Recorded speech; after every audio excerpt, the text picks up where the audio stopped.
देवों के देव महादेव कहे जाने वाले भगवान शिव और रुद्राक्ष का गहरा संबंध है। भगवान शिव को लेकर कई सारी पौराणिक कथाएं प्रचलित हैं। आपने भगवान शिव को रुद्राक्ष की माला धारण किए हुए देखा होगा। भगवान शिव से जुड़े होने के कारण रुद्राक्ष को बहुत ही पवित्र माना जाता है।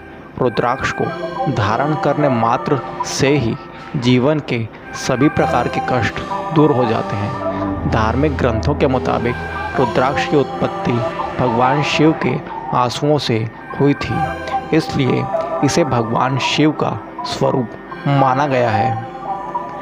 प्राणियों के कल्याण के लिए जब कई सालों तक ध्यान करने के बाद भगवान शिव ने आंखें खोली, तब आंसुओं की बूंदें गिरी और धरती माँ ने रुद्राक्ष के पेड़ों को जन्म दिया।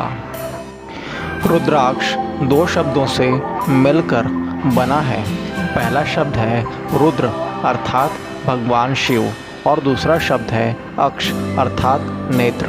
मान्यता है कि भगवान शिव के नेत्रों से जहाँ जहाँ अश्रु गिरे वहाँ रुद्राक्ष के वृक्ष उगाए। देवी भागवत पुराण के अनुसार त्रिपुरासुर नामक असुर को अपनी शक्ति का घमंड था, जिस वजह से उसने देवताओं को त्रस्त करना आरंभ कर दिया। त्रिपुरासुर के सामने कोई देव या ऋषि मुनि भी नहीं टिक पाए। परेशान होकर ब्रह्मा, विष्णु और अन्य देवता भगवान शिव के पास त्रिपुरासुर के आतंक की समाप्ति की प्रार्थना लेकर गए। महादेव ने जब देवताओं का यह आग्रह सुन अपने नेत्र योग मुद्रा में बंद कर लिए, जिसके थोड़ी देर बाद भगवान शिव ने अपनी आंखें खोली तो उनके आँखों से आंसू धरती पर टपके। मान्यता है कि जहाँ जहाँ भगवान शिव के आंसू गिरे वहाँ वहाँ रुद्राक्ष के वृक्ष उगे।